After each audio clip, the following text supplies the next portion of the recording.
One of the first questions that often occurs when going through a divorce is, can I keep the house? And I think the answer to that's really nuanced. I think there's can I keep the house, and I think there's should I keep the house. So if we start with can I keep the house? If you and your spouse are on the title, you're on the deed, you have a mortgage, you have to establish a couple of things up front to determine if that's even a possibility.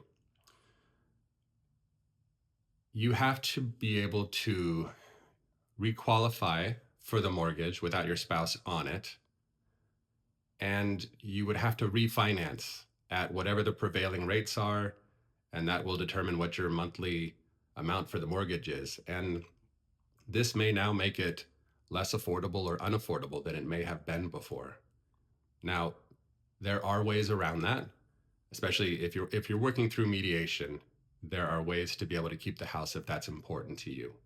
It is possible for both spouses to stay on the mortgage and write in the settlement agreement that you're going to continue to do so for a period of time, that at some point in the future, be definitive, you're going to look to use that opportunity to requalify and refinance with the hope that mortgage rates are in a better place. Now, it's possible they're not, and you can extend that deadline if both of you are in agreement to that. Remember also that if you do qualify and you are able to refinance, and that refinance payment is affordable, but maybe it's a stretch, remember that the SALT deductions 2025 through 2029 are higher than they had been. So more of your mortgage may be deductible. That may be helpful for a period of time. And again, when rates come down at some point in the future, you'll have an opportunity to refinance. Don't know what happens with the SALT deductions 2030 and beyond right now, but there's something there for the next few years. So if you're working through mediation, there are opportunities to keep the house. If you're working through litigation, there are going to be fewer opportunities to no opportunities. The judge may order property sold. You may have to deal with the consequences of that. But if you're working through mediation, and if keeping the house is important to both of you, there's that requalification and refinance process. You'll probably want to get involved with a certified divorce lending professional up front. I have several that I work with. I really think that they bring a lot of value to these early stages, in particular when that's a question. So they can help you. And of course, you can do this on your own, but they can also inform you about mortgage assumption.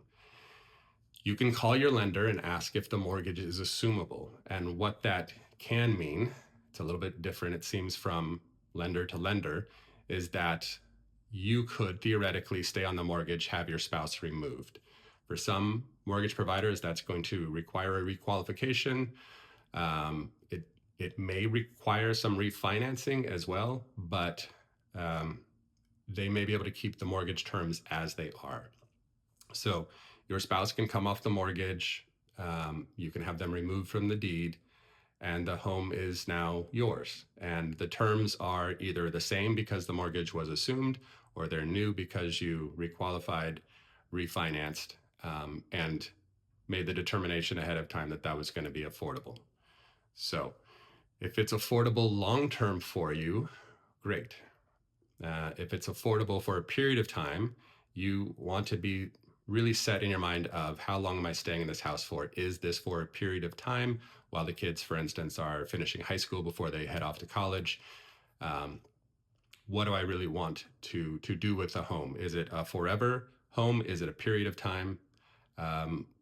Or is it just that you want the feeling of stability and that you have a place to live? And as you look around the rental market, things are not too dissimilar from what you may be paying on a mortgage. You may even have to pay more to rent a place that is not as nice as your home. So there's that consideration. Another option, of course, is that you can have a deferred sale. You can both decide that it's important to stay in the home for a period of time, that, again, maybe it's for the kids in particular, maybe it's so that you can finish off some schooling, maybe that there's just stability and continuity for a while. With the deferred sale, you agree that at some point in the future, you're going to list the home. And again, you can include all sorts of contingencies that one or the other of you has the first right to buy the other out, if they're open to that. That you can both extend that deadline if, for instance, the market as a seller isn't great right then, and you want to maximize your revenue from it, your income. So you could extend that by agreement, and wait for the opportunity to list it. Um, but then I think there are lots of questions of should you keep the home, and when you think first of all of the division of property, if you are going to be receiving the home, your spouse is going to be buying you out of it, you're going to be giving up other assets fairly substantial, most likely, if there's a lot of equity in the home. And so, does that serve you well? You have now a property that you have for shelter, and it takes care of your needs that way, but it also has a lot of embedded expenses, all the utilities, the maintenance, the upkeep, the property tax, homeowners insurance, all of those sorts of things. And sometimes, of course, depending on the age of a home, they're going to have systems issues, and so you're going to have to replace the roof every now and then.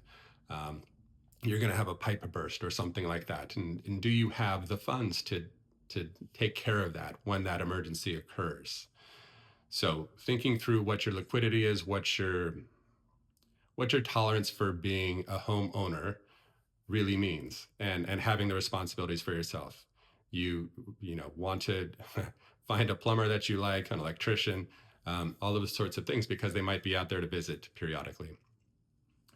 I think people also sometimes really can't appreciate the memories that you have in that house. And they can be good or bad or both. And so, if you're thinking about keeping a home that has been your and your spouse's for a long time, that home may continue to remind you of your spouse. And that might be bittersweet. That might be that might be really frustrating. And that might be a pleasant memory. So I think you need to understand that there comes some emotional ties to a home, those memories that are there, and decide if that's something that you want to take on or not. Um, if you have that home as well, you are going to have some mortgage interest deductions, and that can have an effect on the child support calculation, depending on your state. That tax credit that you get essentially increases your income. And if you're the person receiving support, there would be less of it. And if you're the person paying support, you would be paying more of it for that reason. Um, so there is a lot that goes into the question of, can I keep the house? Should I keep the house? And this is by no means an exhaustive list, but if you're faced with this situation, this is one of the first things I think that you really want to get a plan A, B, and C about. And you want to start working with a CDLP probably to get a sense of what are your options with the home. You want to start working with the CDFA so that they can use those numbers, those refinance numbers, to have a sense for you of, is this home affordable long term? You may also have to use spousal support or maintenance or alimony to qualify for the mortgage. And if that is the case, there are certain rules that lenders have about how long it has been in existence and how long it is going to persist.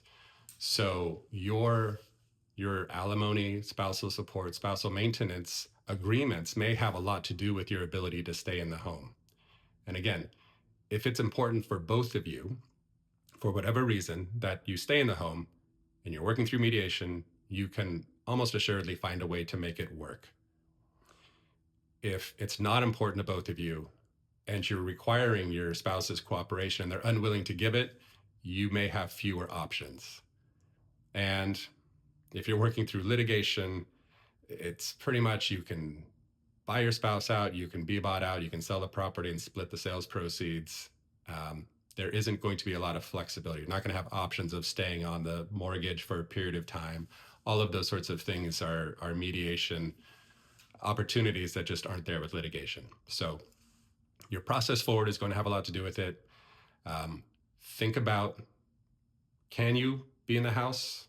Do you want to be in the house? And are you ready for all the emotions that are going to go along with staying in the house now on your own? Thanks a lot. Good luck.